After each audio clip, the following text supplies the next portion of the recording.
recently concerning allegations of improper conduct on my part. These statements about me are totally false. As I have maintained from the very beginning, I am hoping for a speedy end to this horrifying experience to which I have been subjected. Tonight, Michael Jackson's lawyer vows his client won't be a piñata for people with financial motives. Is that what happened in 1993? Mary Fischer investigated the 93 accusations for GQ magazine and joins us from Los Angeles with more. Mary, first the question, do you think he was framed in 93? And if so, the follow-up question is, why do you think that? I definitely think that he was the target of a plan to extract money from him, and I based that on a 5-month investigation that I did for GQ that looked at the accusers, the adults that were surrounding the boy who made the accusation, and I looked at who they were as people and to look at their motivations. And what I came up with was that 3 of them had questionable backgrounds, and that also the boy had been given a powerful psychiatric drug before he ever made any allegations against Jackson.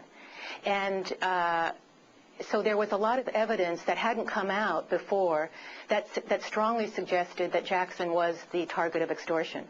Mary, was there any evidence at all that other than the boy and his family had ever seen anything to suggest a criminal activity about Michael Jackson? I mean, if you strip away the accusations from the one family that settled civilly, anybody else back them up?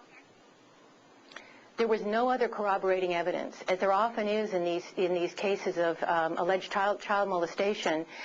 It's easy for someone to make an accusation, but it's very hard to defend against it.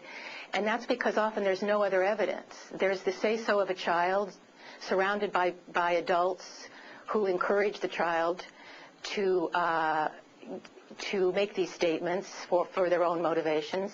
And there's no other evidence. That was the case in 93, and so far that seems to be the case now.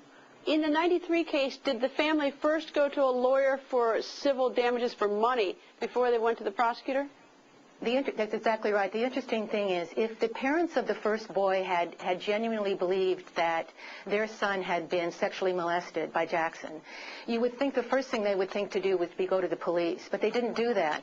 They went to an attorney, and the attorney then helped them with some sort of plan to extract money from Jackson. And then they brought in a psychiatrist who, by the way, had no experience with children, and met with the boy several times. And it was only after that, and after being given the drug, that the boy then said, yes, Jackson did inappropriate things to me. All right, in terms of the drug, do you remember what the drug was? Yes, it's sodium amytal, and it's a powerful psychiatric drug which, when under the influence, a person is highly suggestible. And that drug was given to the boy by the father of the boy and the father's friend, who was a dental anesthesiologist. And the dental anesthesiologist gave the boy the drug in a dentist's office. Was there ever any accusation by the boy before this drug that Michael Jackson had been inappropriate with him? In fact, he had been asked several times if anything inappropriate happened, and he had always said no.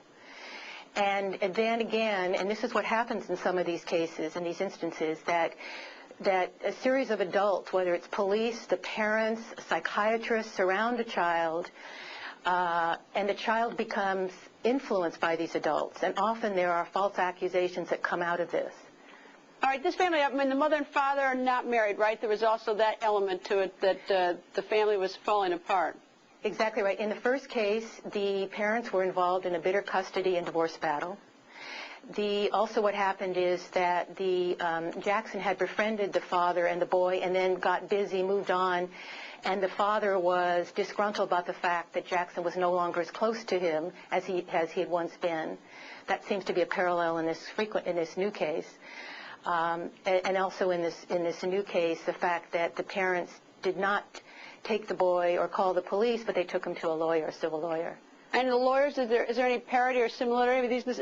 Any lawyers from the 93 case hovering around this new case?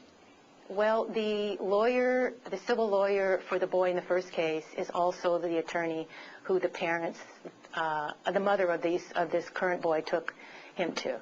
So that's in common.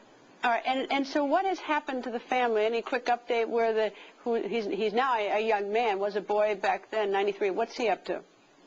You know, I haven't really kept on top of it. I understand he's living in the East Coast. I guess he's 22 years old, in college, but I don't know where. And to me, there's so many similarities with the old case and this current case that it's really important to reserve judgment before anybody comes to a conclusion about guilt or innocence here. All right, Mary, thank you very much for joining us. You're welcome. Thank you. And up next, why are Santa Barbara cops bugging out over the Michael Jackson investigation? Wait until you hear what they found on their doorstep. And later, caught on tape.